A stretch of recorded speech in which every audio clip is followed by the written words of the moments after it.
NPO sum number 3.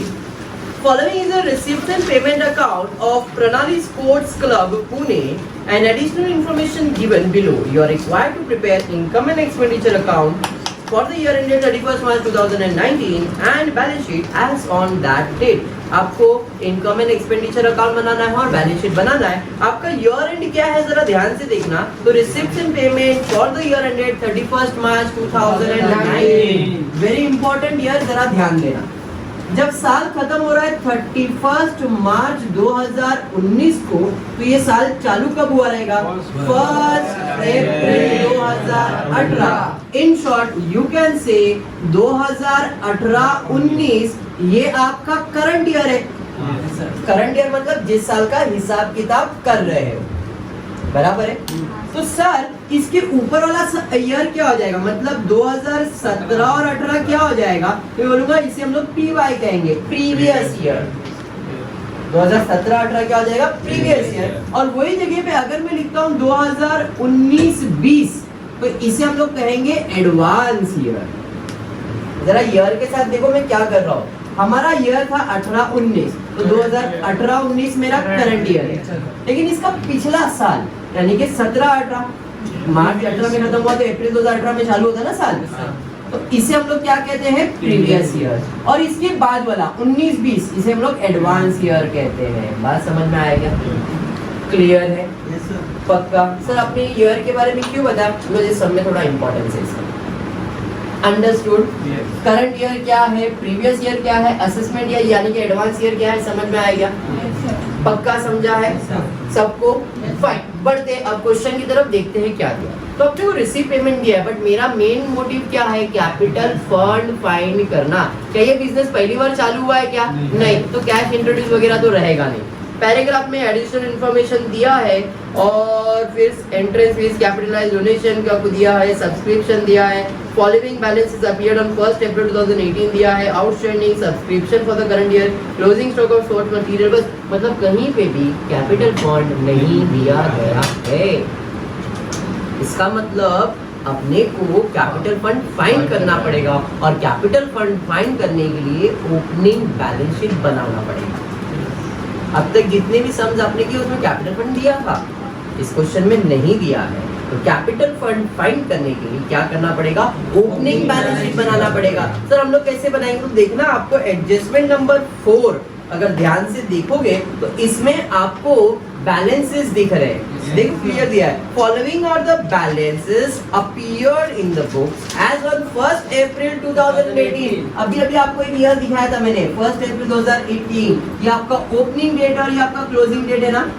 तो अपने को ओपनिंग डेट का इंफॉर्मेशन दिया है, मतलब अपने को इससे क्या बनाने का है? ओपनिंग बैलेंस शीट बनाना है. अब ये वर्किंग में बना सकते हो, रफ वर्क तो भी चलेगा. तो मैं एक रफ में बैलेंस शीट बना रहा हूँ, जरा ध्यान देना. इतना कॉलम्स बना के नहीं, नॉर्मल बैलेंस शीट प्रिपेयर कर रहा हूँ. ये लायबिलिटी साइड, ये आपका असेट साइड, रुपीस.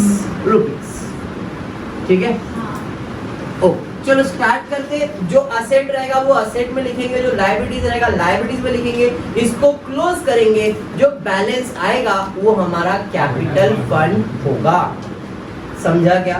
असेट्स और लायबिलिटीज का बैलेंसेस दिया है, पोस्टिंग करेंगे, फिर इसका क्लोजिंग करेंगे. क्लोजिंग करके जो बैलेंस आएगा उसे हम लोग कैपिटल फंड कहेंगे. क्लियर है? चलो देखते हैं क्या क्या है. तो क्वेश्चन में दिया है following is the balances appear in the books as on 1 April 2018. Building fund, किसी भी चीज का फंड आपका लायबिलिटीज है. किसी भी चीज का फंड आपका लायबिलिटीज है. तो बिल्डिंग फंड आपका क्या है? लायबिलिटीज. तो बिल्डिंग फंड लायबिलिटीज कितना है? 47,000. क्या बात है. बढ़ेंगे आगे. उसके बाद क्या है? उसके बाद यह बैंक ओवरड्राफ्ट. बैंक बैलेंस आपका असेट है तो बैंक ओवरड्राफ्ट आपका लायबिलिटीज हो जाएगा. बैंक बैलेंस आपका असेट है तो बैंक ओवरड्राफ्ट क्या बन जाएगा? लायबिलिटीज. बैंक बैलेंस असेट होता है, बैंक ओवरड्राफ्ट लायबिलिटीज होता है. तो लायबिलिटी साइड पे बैंक ओडी ओवरड्राफ्ट कितना है? 32,000. क्या बात है. उसके बाद क्या है? लैंड किधर जाएगा? असेट साइड पे। Very good. लैंड कितना है? 1,50,000। उसके बाद क्या है? स्पोर्ट्स मटेरियल कितना है? 30,000। सर असेट्स क्यों? किसी भी चीज का स्टॉक स्पोर्ट्स मटेरियल आपका असेट ही होगा। नेक्स्ट उसके बाद क्या है? आउटस्टैंडिंग सब्सक्रिप्शन, मतलब सब्सक्रिप्शन इनकम होता है, आउटस्टैंडिंग मतलब बाकी है, मिलने का बाकी है तो आपका असेट है। तो आउटस्टैंडिंग सब्सक्रिप्शन। अब वहां पे कुछ ईयर वगैरह दिया है, एक 2016-17, एक 2017-18। अब जरा ईयर के ऊपर फोकस कर रहा हूँ। हमारा ईयर कौन सा है? 18-19, ये मेरा करंट ईयर है। लेकिन अपने को जो क्वेश्चन में ईयर दिया है, एक 17-18 दिया है और एक 16-17 दिया है, मतलब ये मेरा प्रीवियस ईयर ही है सब। 16-17 भी 17 करंट ईयर है क्या? मतलब 2017-18 का मिलने का बाकी है, 16-17 का भी मिलने का बाकी है। बात समझा क्या? समझा? कितना बाकी है बताओ जरा? एक 2500 और 4,000। बात समझ में आया क्या? उसके बाद आगे बढ़ेंगे। और क्या है? सर खत्म हो गया, बराबर है। अब रिसीव पेमेंट पे जाओ। रिसीव पेमेंट में भी कुछ ओपनिंग कभी कभी दिया रहता है। तो डेबिट साइड पे टू बैलेंस ब्रॉट डाउन दिख रहा है, कैश 5,000। तो ये आपका ओपनिंग बैलेंस शीट है ना, तो कैश 5,000, ये समझा? उसके अलावा सब्सक्रिप्शन नहीं, बैंक ओवरड्राफ्ट रीपेड नहीं, बस खत्म। इतना ही इंफॉर्मेशन दिया था। खाली बैलेंस को मैंने पोस्टिंग किया और कुछ भी नहीं, क्योंकि वही मेरा ओपनिंग बैलेंस ब्रॉट डाउन था और कोई भी बैलेंस ब्रॉट डाउन नहीं है। अंडरस्टूड? अब क्लोजिंग करते जरा देखते।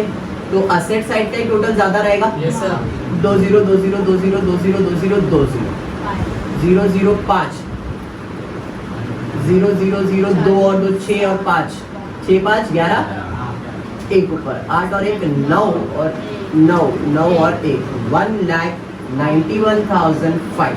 ये समझा? माइनस करेंगे 2 0 2 0 तो 2 0 आ जाएगा।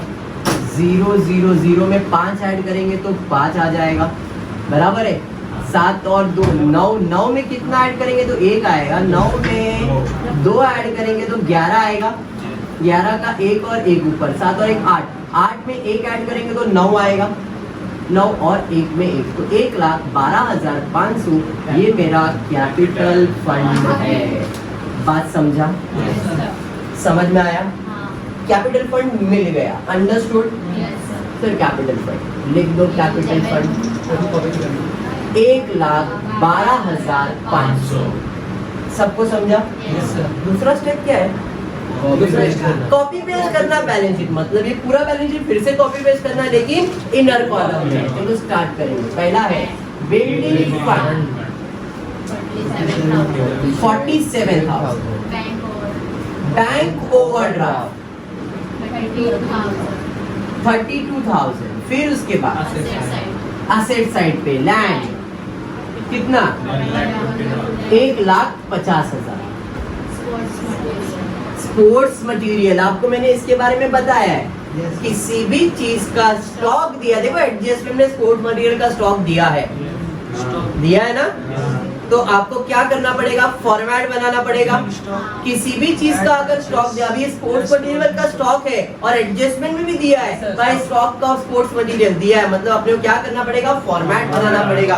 फॉर्मेट किधर बनेगा? एक्सपेंस साइड पे। क्या बनेगा? Opening stock of sports material and purchase of sports material less closing stock of sports material. अरे बराबर है? अब वो जो स्टॉक है वो किधर जाएगा? ये जो स्टॉक है ये कौन सा स्टॉक है? Opening stock. आपको बताया था ये opening stock opening balance sheet में मिलेगा और ये आपका ओपनिंग बैलेंस शीट है ना, बराबर है। तो ओपनिंग बैलेंस शीट में स्टॉक ऑफ स्पोर्ट्स मटेरियल कितना? 30,000। तो भैया 30,000। बात समझा? कॉपी पेस्ट करते समय कल भी सेम चीज आया था, आपको स्टॉक दिया था तो हमने फॉर्मेट बनाया था, याद आया ना? और ये जो स्टॉक है वो ओपनिंग बैलेंस शीट में मिलेगा, तो वो ओपनिंग बैलेंस शीट में इधर मिलेगा। क्लियर?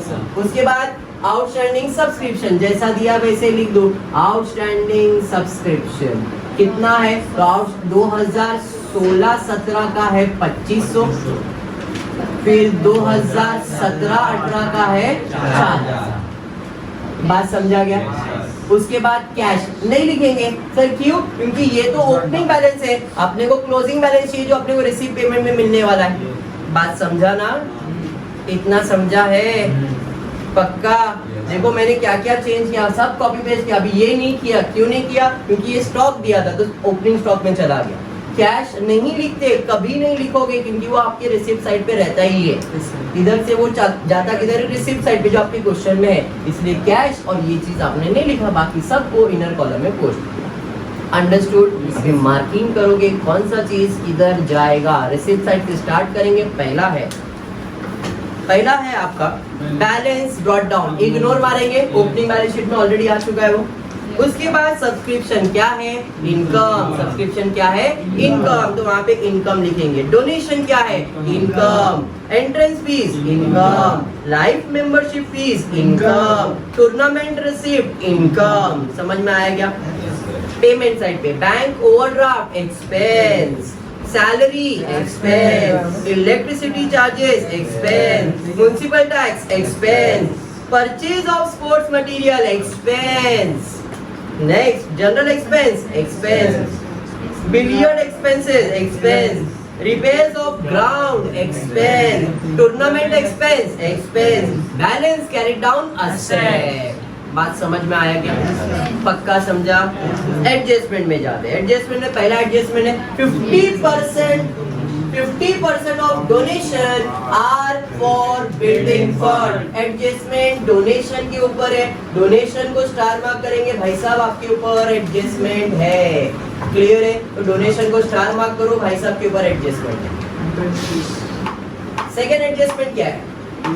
सेकेंड एडजस्टमेंट है 70% of entrance fees should be capitalize. Adjustment entrance fees के ऊपर है, एंट्रेंस फीस को मार्क करेंगे भाई साहब, आपके ऊपर एडजस्टमेंट है।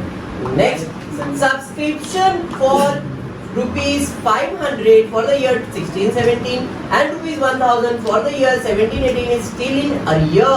एडजस्टमेंट सब्सक्रिप्शन के ऊपर है, और कौन सा सब्सक्रिप्शन? 16-17 और 17-18 के सब्सक्रिप्शन। तो 16-17 को मार्क करो, 17-18 को मार्क करो, उनके ऊपर एडजस्टमेंट है। Next following is the balance. Sir ये एडजस्टमेंट तो हमने कर लिया, adjustment number 4। Adjustment number 5 outstanding subscription for current year ₹8,000। आपको मैंने बताया था आपका करंट ईयर क्या है, बताओ जरा। करंट ईयर आपका 18-19 है, तो देखो आपको वहां पे करंट ईयर का 18-19 का भी सब्सक्रिप्शन दिया है, मतलब इसके ऊपर भी एडजस्टमेंट है, इसको भी मार्क करेंगे भाई साहब, आपके ऊपर एडजस्टमेंट है। क्लियर है क्या? तो हमने सब्सक्रिप्शन को भी मार्क कर लिया, उनके ऊपर एडजस्टमेंट है। नेक्स्ट बढ़ते आगे, उसके बाद क्या है? Closing stock of sports material was ₹8,000 on which depreciation is to be provided at the rate 12.5%. Adjustment closing stock of sports material, देखो हमें purchase of sports material दिख रहा है, उसको मार्क करके रखो, उसके ऊपर एडजस्टमेंट है। क्लियर? मार्किंग समझ में आ गया? अब पोस्टिंग करेंगे, बराबर है। पोस्टिंग करते समय सिर्फ याद रखना है एडजस्टमेंट है तो इनर कॉलम में, एडजस्टमेंट नहीं है तो आउटर कॉलम में। स्टार्ट करते पहला है बैलेंस, उसके बाद सब्सक्रिप्शन। स्टार्ट कर रहा हूँ, जरा ध्यान देना कैसे पोस्टिंग करूँ। रिसिप्ट का मतलब क्या हुआ? पैसा। तो वहां पे आपको सब्सक्रिप्शन में 3 पैसा आया है, 16-17 का आया है, 17-18 का आया है, 18-19 का। पहले इसका मतलब समझ लो। 16-17 का पैसा मिला, कितना पैसा मिला सर? 2000। 16-17 का ये साल क्यों मिल रहा है? हो सकता है पहले बाकी था इसलिए मिल रहा है, हाँ या नहीं? पिछले साल का कुछ बाकी रहेगा तभी तो आपको मिला है। तो जरा देखना 16-17 का कितना बाकी था? 2500 बाकी था, बट मिला कितना? 2000। तो भाई लेस रिसीव कितना? 2000। तो इसका मतलब अभी भी 500 रुपया बाकी है, तो भाई डायरेक्टली 500 रुपया। अब ये एडजस्टमेंट नहीं था, ये इंफॉर्मेशन था। एडजस्टमेंट सॉल्व किया क्या मैंने रिसीव पेमेंट का पोस्टिंग किया ना, 2000 की पोस्टिंग किया, दिख रहा है? इसका एक ही इफेक्ट आएगा, 2 इफेक्ट नहीं है। बात समझा क्या? मैंने रिसीव पेमेंट का पोस्टिंग किया है, पोस्टिंग का एक इफेक्ट ही आता है, डेबिट का चीज डेबिट, क्रेडिट का चीज क्रेडिट, बस यही होता है, बराबर है कि नहीं? तो 2500 मिलने का बाकी था, 2000 मिला, मतलब अभी भी 500 रुपया बाकी है, कभी का 16-17। बात समझा? फिर 17-18 में भी कुछ पैसा मिला है आपको, देखो कितना मिला है, 3000 मिला है, तो लेस रिसीव कितना 3000, तो अभी भी इधर कितना बाकी है, 1000 बाकी है। अरे बात समझा, बात समझा, इसका एक ही इफेक्ट आएगा क्योंकि हमने सिर्फ पोस्टिंग किया है, एडजस्टमेंट सॉल्व नहीं किया। क्लियर? अब इसका मैं एडजस्टमेंट पढ़ता हूँ, एडजस्टमेंट नंबर 3 पढ़ रहा हूँ, जरा ध्यान दें। एडजस्टमेंट नंबर 3 में क्या किया था, एडजस्टमेंट नंबर 3 में दिया था subscription ₹500 for the year 16-17 and ₹1000 for the year 17-18 are still in arrear. वो तो मुझे अभी भी दिख रहा है भाई, 2016-17 का 500 रुपया भी बाकी है, 2017-18 का अभी भी 1000 रुपया बाकी है। मतलब वो एडजस्टमेंट नहीं है, वो इंफॉर्मेशन है कि भैया आपको 2500 मिलने वाला था, सिर्फ 2000 मिला, 4000 मिलने वाला था, सिर्फ 3000 मिला, मतलब अभी भी आपका इतना पैसा बाकी है। तो एडजस्टमेंट नंबर 3 सॉल्व भी हो गया और पता भी नहीं चला। बात समझ में आया क्या? समझा? पक्का समझा है? एक बार फिर से सॉल्व करते हैं एडजस्टमेंट, जरा ध्यान। एडजस्टमेंट सब्सक्रिप्शन का था, रिसिप्ट मतलब पैसा आया। जब मुझे पैसा आया तो 3 जगह से पैसा आया। मुझे 2016-17 का पैसा आया है 2000 रुपया, मुझे 2017-18 का आया है 3000 रुपया, और 2018-19 का भी आया, जो भी आया है 70,000 आया। चलो 70,000, मैं अभी इसके ऊपर फोकस नहीं कर रहा हूँ, मैं पुराने वाले हिसाब पे फोकस कर रहा हूँ। अब क्या हुआ, पुराना मेरा एक मेंबर था जिसका 2500 रुपया आने का बाकी था। ये साल मुझे जब रिसीप्ट हुआ तो उस रिसीप्ट में मुझे 2016-17 का भी रिसीप्ट मिला। कितना पैसा मिला उसका? तो भैया 2500 बाकी था, 2000 मिल गया, तो अभी भी तेरा कितना बाकी है? 500। तो अभी भी बाकी है, स्टिल आउटस्टैंडिंग। 4000 रुपया बाकी था भाई, 3000 मिल गया, मतलब अभी भी 1000 बाकी है। तो एडजस्टमेंट ऐसा दिया था कि भाई 500 रुपया 16-17 का, 1000 रुपया 17-18 का अभी भी बाकी है। तो वो तो मुझे डायरेक्टली मालूम पड़ गया। मतलब वो जो एडजस्टमेंट दिया है वो एक नॉलेज के लिए दिया है, इंफॉर्मेशन के लिए दिया है कि आप जब सॉल्व करोगे तो उसको ऐसा प्रेजेंट करना, या तो फिर डायरेक्टली 500 और 1000 दिखा देना। अब मैं डायरेक्टली नहीं दिखा रहा हूँ, अगर डायरेक्टली दिखाऊंगा तो कंफ्यूज हो जाओगे, इसलिए मैंने उसको प्रेजेंट करके दिखाया। बात समझा? तो सर ये तो एडजस्टमेंट हुआ ना, मैंने कहा नहीं, ये इंफॉर्मेशन था। क्यों? क्योंकि मैंने सिर्फ इसका प्रेजेंटेशन किया है, मैंने एडजस्टमेंट सॉल्व नहीं किया। समझ में आ रहा है? समझा पक्का? बढ़ेंगे आगे, आगे देखते हैं क्या है। सर 17-18 तो हो गया, अभी 18-19, 18-19 का सब्सक्रिप्शन आपका इनकम है, तो इनकम साइड पे लिखो बाय सब्सक्रिप्शन। कितना है? 70,000। अब मैंने इसको इनर कॉलम में क्यों लिखा? इसके ऊपर तो एडजस्टमेंट है, 16-17 का एडजस्टमेंट हो गया, 17-18 का एडजस्टमेंट हो गया, अब 18-19 का बाकी। जब एडजस्टमेंट आएगा तब सॉल्व करेंगे। अब देखो एक ही इफेक्ट दिया ना मैंने, एक ही इफेक्ट, इधर भी एक ही इफेक्ट, इधर भी एक ही इफेक्ट, क्योंकि पोस्टिंग था। बात समझा? बढ़ेंगे आगे। उसके बाद क्या है? उसके बाद डोनेशन। डोनेशन कहाँ जाएगा? इनकम साइड पे। तो बाय डोनेशन कितना है? इनर कॉलम में लिख रहा हूँ क्योंकि एडजस्टमेंट है। उसके बाद क्या है? Interest, entrance fee. तो by entrance fee. Entrance fee कितना? 1700। इनर कॉलम में लिखा क्योंकि एडजस्टमेंट है, बराबर। उसके बाद क्या है? Life membership fees. तो बाय लाइफ मेंबरशिप फीस कितना? 17,000। इसको भी इनर कॉलम में एडजस्टमेंट है, नहीं है? अच्छा ठीक है, नहीं है तो आउटर कॉलम है। और रेवेन्यू बोला मतलब आपका इनकम ही हुआ। नेक्स्ट है टूर्नामेंट रिसिप्ट। अब देखना, ये जो टूर्नामेंट रिसिप्ट है, वैसे टूर्नामेंट का एक्सपेंस भी आपको पेमेंट साइड पे दिखेगा। Tournament receipt, tournament expense same चीज है। अब इसका मतलब क्या है? आपने कोई एक टूर्नामेंट, अभी आप लोग के लैंग्वेज में फॉर एग्जांपल क्रिकेट का टूर्नामेंट अरेंज किया। लाइव एग्जांपल दे रहा हूँ, क्लियरली समझ में आएगा कि भाई मैंने कोई टूर्नामेंट का एक अरेंजमेंट किया है, क्रिकेट का टूर्नामेंट अरेंज किया है, बराबर है।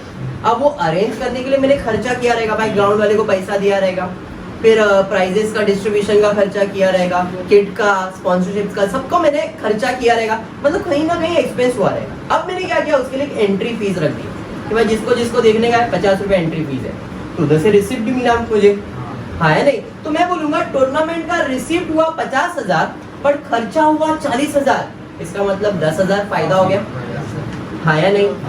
अब क्या ये दोनों को मैं अलग अलग दिखाऊंगा क्या? नहीं, मैं दोनों को साथ में ही दिखाऊंगा। या तो प्रॉफिट होगा या तो लॉस हो सकता है। रिसीव 50,000 हुआ है और खर्चा 60,000 का हुआ है, तो मुझे खर्चा हुआ है 10,000 एक्स्ट्रा, यानी कि लॉस हुआ है। तो जब भी सिमिलर नेचर का एक्सपेंस और इनकम होगा तो दोनों को साथ में सॉल्व करने का। जैसे यहाँ पे टूर्नामेंट रिसिप्ट भी है, टूर्नामेंट एक्सपेंस भी है, तो दोनों को साथ में कंपेयर करेंगे और डिसाइड करेंगे यहाँ पे इनकम हो रहा है या एक्सपेंस हो रहा है। तो जरा देखो टूर्नामेंट रिसिप्ट कितना दिया है, टूर्नामेंट रिसिप्ट दिया है 60,000 और टूर्नामेंट एक्सपेंस कितना दिया है। रिसिप्ट मतलब पैसा आया 60,000 और खर्चा हुआ 50,000, तो अभी 10,000 का प्रॉफिट हुआ, मतलब इनकम हुआ। तो इनकम साइड पे जाएंगे और लिखेंगे by tournament receipt, by tournament received. कितना? 10,000। बात समझा गया? सिर्फ 50,000 60,000 मिल नहीं, हमने दोनों को कंपेयर कर लिया ना भाई। इनकम हुआ था 60,000 का, खर्चा हुआ 50,000, तो मेरे पास 10,000 इनकम बच गया, तो खाली इनकम। अगर एक्सपेंस बचता तो एक्सपेंस साइड पे दिखा दे। अगर इनकम 50,000 रहता, एक्सपेंस 60,000 होता, तो 10,000 का एक्स्ट्रा खर्चा हुआ है, तो यहाँ पे लिखते टू टूर्नामेंट एक्सपेंस 10,000। बात समझा? तो जो सिमिलर नेचर वाले एक्सपेंस इनकम होते तो साथ में ही सॉल्व करने का। इनकम ज्यादा है तो इनकम में, एक्सपेंस ज्यादा है तो एक्सपेंस साइड पे दिखाने। क्लियर? पक्का? देखो छोटे छोटे पॉइंट्स हैं एनपीओ के, थोड़ा सा ऐसा लग रहा है कि अलग होता है, बट यही सब पॉइंट्स अलग करते हैं, बाकी तो फाइनल अकाउंट ही है। क्लियर है? बढ़ेंगे आगे, उसके बाद क्या है जरा देखते हैं। आगे दिया है टूर्नामेंट एक्सपेंस हो गया, रिसिप्ट हो गया, बैंक ओवरड्राफ्ट ब्रैकेट में रीपेड। अभी बैंक ओवरड्राफ्ट कहीं ना कहीं मैंने सुना था, देखो यहाँ पे दिख रहा है कितना बैंक ओवरड्राफ्ट है, 32,000 का बैंक ओवरड्राफ्ट लिया है, रीपे कितना किया है सर? 32,000 पूरा पे किया, तो लेस रीपेड कितना? 32,000। आउटर कॉलम में एक ही इफेक्ट, क्यों? क्योंकि इंफॉर्मेशन रही है, हाँ या नहीं? एडजस्टमेंट है क्या? नहीं। एडजस्टमेंट का दो इफेक्ट, पेमेंट मतलब आपने पे कर दिया, तो इसका एक ही इफेक्ट आएगा, दो इफेक्ट नहीं आएगा। समझा? पायल? नहीं। बैंक ओवरड्राफ्ट है और ब्रैकेट में रीपेड वर्ड यूज किया है। रीपेड मतलब आपने पे किया ना, तो भाई 32,000 का लोन था जिसको मैंने रीपे कर दिया है। बैंक ओवरड्राफ्ट का मतलब मालूम है? बैंक ओवरड्राफ्ट का मतलब मालूम है? नहीं। yes. कितने लोग को मालूम है? खाली एक को। बैंक ओवरड्राफ्ट का मतलब क्या होता है? तो जो बड़े बड़े बिजनेस होते हैं उनको बैंक की तरफ से ओवरड्राफ्ट लिमिट मिलता है कि तुम्हारे अकाउंट में बैलेंस नहीं भी है तो हमको 10,000 20,000 25,000 का लोन फैसिलिटी देते, उसके ऊपर लोग ब्याज चार्ज करते वो अपने जगह पे। बट फॉर एग्जाम्पल कि भाई मैंने 1 लाख का इसको चेक दिया है, मेरे अकाउंट में सिर्फ 80,000 रुपया है, तो मैंने बैंक मैनेजर को फोन किया, पहले 20,000 का ओवरड्राफ्ट लिमिट डाल दो मेरे अकाउंट में, आपको 1 महीने में क्लियर कर दूंगा। तो बैंक क्या करता है? 20,000 एक्स्ट्रा डालता है बैंक की तरफ से, तो 20,000 क्या है? नेगेटिव बैलेंस है मेरा, मेरे पास नहीं था, बैंक को दे दिया, तो उसे हम लोग ओवरड्राफ्ट कहते हैं। बात समझ में आ? अब मैंने क्या किया? पेमेंट किया, तो मैंने बैंक के मैनेजर बोला भाई 20,000 ओवरड्राफ्ट है, वो ले लो आप। बात समझा? तो इधर पेमेंट हुआ, मतलब 32,000 पे करना था जो मैंने पे करके खत्म कर दिया, तो इसमें से 32,000 माइनस किया, आउटर कॉलम में नहीं। समझ में आया अभी? पक्का?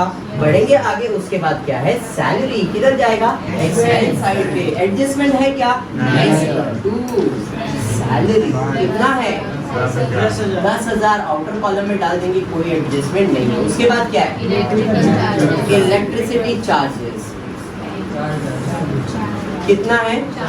4,000 डायरेक्टली आउटर कॉलम में, कोई एडजस्टमेंट तो नहीं है। उसके बाद क्या?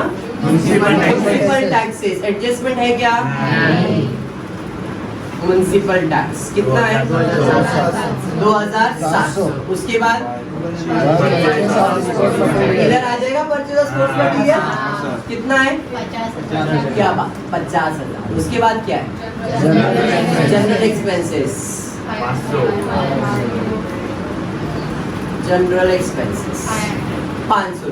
क्या बात। नेक्स्ट उसके बाद billiard expenses, 2 billiard expenses 3000। Next उसके बाद रिपेयर्स टू ग्राउंड, रिपेयरिंग का खर्चा टू रिपेयर्स कितना है 500। ओके 500। उसके बाद टूर्नामेंट एक्सपेंसेस तो ले लिया आपने। उसके बाद बैलेंस, कैश बैलेंस कितना है, cash in hand 7000, cash at bank 14,000, total 21,000। क्या यहाँ तक क्लियर हो गया? पोस्टिंग सबको क्लियर है? अभी एडजस्टमेंट है, छोटे छोटे एडजस्टमेंट है, कुछ डिफिकल्ट वाला एडजस्टमेंट नहीं है, जरा ध्यान दें। पहला 50% of donation are for building fund. जो भी तुमको डोनेशन मिला है, 15,000 डोनेशन मिला है, लेकिन उसमें से वो एडजस्टमेंट में क्या बोल रहा है कि जितना भी तुमको डोनेशन मिला है उसमें 50% बिल्डिंग फंड का है। तो भैया इसमें से निकालो, लेस लिखो बिल्डिंग फंड। इसमें से 50% बोले तो 7,500 रुपया निकालो और किधर डाल दो बिल्डिंग फंड में। तो ऐड डोनेशन, कैपिटल में थोड़ी, इधर उसने बोला है ना कि भाई बिल्डिंग फंड का है तो बिल्डिंग फंड में डाल दिया।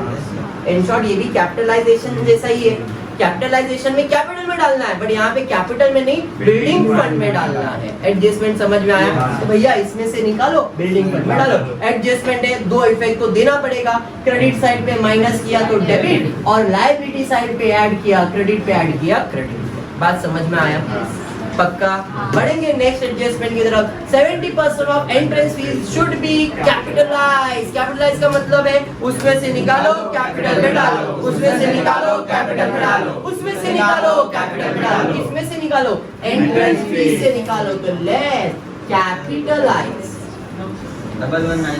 1190। इसमें से 70% निकाला, इसका 1700 का 70% कैलकुलेट किया, 1700 इंटू 70/100 किया, कैंसिल किया, मल्टीप्लाई किया, 1190 आ रहा है इसका आंसर। समझ में आया क्या? तो भाई इसमें से निकाल दो और कैपिटल में डाल दो। Add entrance fees 1190। बात समझ में आया क्या? एडजस्टमेंट के दो इफेक्ट आएंगे, लायबिलिटी मतलब क्रेडिट, दूसरा था डेबिट। क्रेडिट साइड पे माइनस किया तो डेबिट इफेक्ट हो गया। बात समझा क्या? बढ़ेंगे नेक्स्ट एडजस्टमेंट। थर्ड वाला हमने ऑलरेडी कर लिया है, फोर्थ हो गया, फिफ्थ पे जाते हैं। Outstanding subscription for the current year ₹8,000। Outstanding at prepaid less, outstanding at prepaid less, outstanding at prepaid less. तो भैया जी ऐड करेंगे, ऐड आउटस्टैंडिंग सब्सक्रिप्शन कितना 8,000। जैसे ही लिखे एडजस्टमेंट है, एडजस्टमेंट है, one debit one credit, one debit one credit. Credit side पे add किया क्रेडिट इफेक्ट, क्रेडिट साइड पे ऐड किया क्रेडिट इफेक्ट, दूसरा इफेक्ट डेबिट मिलने का बाकी है, आपका एसेट है। आउटस्टैंडिंग सब्सक्रिप्शन अब यहाँ पे भी लिख सकते हो, अब जगह नहीं इसलिए मैं ऊपर लिख रहा हूँ 2018-19। अब ईयर लिखना जरूरी क्यों है? क्योंकि यहाँ पे पहले का भी बाकी है, 16-17 का 500, 17-18 का और 18-19 का कितना बाकी रह गया उसका 8,000। बात समझ में आया क्या? तो ऐसे हर साल हुआ है बाकी, इसलिए हम लोग ने इतना सारा ईयर दिखा दिया। अंडरस्टूड? बढ़ेंगे आगे। उसके बाद क्या है? Closing stock of sports material ₹8,000। जरा ध्यान देना, closing stock of sports material, इसका दो इफेक्ट आता है। एक तो क्लोजिंग स्टॉक यहाँ पे और दूसरा क्लोजिंग स्टॉक आपका असेट साइड पे। यहाँ पे लिख रहा हूँ क्लोजिंग स्टॉक। बात समझ में आया? तो ये 8,000 रुपया क्लोजिंग स्टॉक एक तो इधर और 8,000 रुपया क्लोजिंग स्टॉक इधर। बात समझा? क्वेश्चन में आगे दिया है, इसमें क्वेश्चन में आगे दिया, देखो क्लोजिंग स्टॉक का इफेक्ट समझ में आ गया है ना? अब क्वेश्चन में आगे एडजस्टमेंट दिया है on which depreciation is to be provided. जो क्लोजिंग स्टॉक है 8,000 रुपए, इस पे डेप्रिसिएशन प्रोवाइड करना है, क्लोजिंग स्टॉक पे डेप्रिसिएशन प्रोवाइड करना है। सर आपको कैसे मालूम पड़ा? इंग्लिश में लिखा था उसने, closing stock of sports material was 8,000 on which depreciation is to be provided, मतलब जितना क्लोजिंग स्टॉक है उसी के ऊपर डेप्रिसिएशन देना है। तो हमको 8,000 रुपए के ऊपर कितना परसेंट कैलकुलेट करना है? 12.5% कैलकुलेट करना है। अब मैं 10% कैलकुलेट कर रहा हूं तो 10% आएगा 800, 1% 2 जीरो कम 80, 1% 2 जीरो कम 80 और 0.5% मतलब 40। 10, 11, 12, 12.5 हो गया। अरे बराबर, तो 12.5% ही चाहिए था, तो 0, 16, 4, 20 और 1,000 रुपए डेप्रिसिएशन। समझ में आएगा? डेप्रिसिएशन बोले तो असेट का वैल्यू कम करना एट द रेट 12.5%, 1,000 रुपए।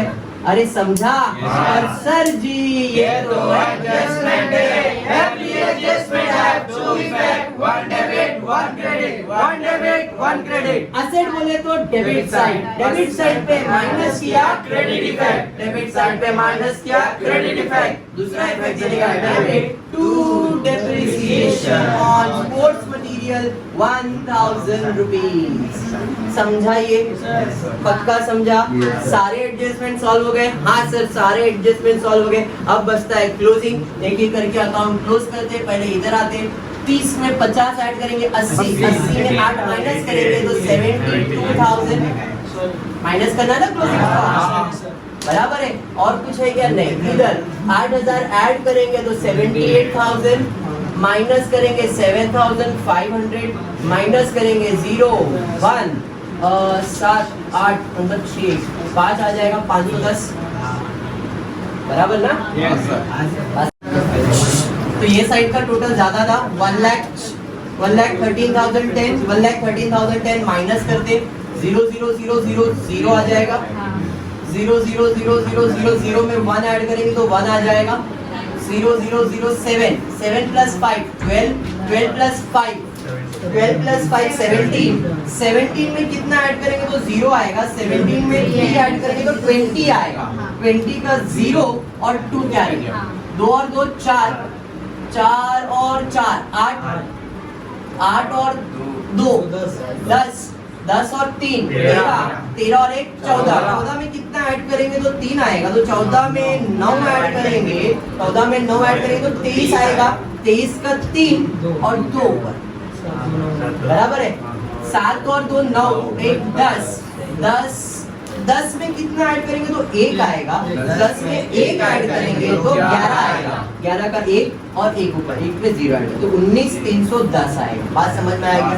19,310 यहाँ पे लिख देता हूँ 19,310 0, 9 और 1 10, 1 ऊपर 8 9 10, 1 ऊपर 9 10 13, 1 ऊपर 3 और ये 1,33,000 क्लियर है।